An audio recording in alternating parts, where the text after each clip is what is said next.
আর বন্ধুরা, আজ বানিয়েছি শুটকি মাছের ভর্তা।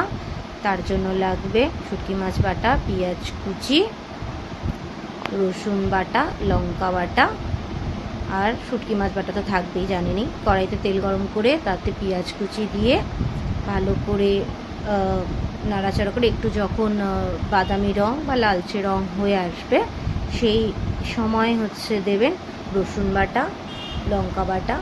এরপর এটাকে ভালো করে কষাবেন, ভালো করে কষাতে এরপর এতে একটুখানি কিছু পরিমাণ হলুদ গুঁড়ো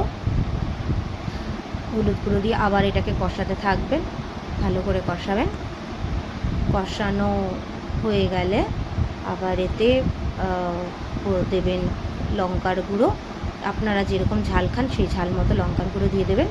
লঙ্কার গুঁড়ো দিয়ে আবার এটাকে কষাবেন, ভালো করে খুব কষাবেন যাতে তেল ছেড়ে আসে। তেল ছেড়ে আসা হয়ে গেলে এর মধ্যে আবার শুটকি মাছ বাটাটা দিয়ে দেবেন। শুটকি মাছটা ভালো করে বেটে নেবেন যাতে একটু মিহি হয়, তো সেভাবে বেটে আবার এটাকে কষাতে থাকবেন।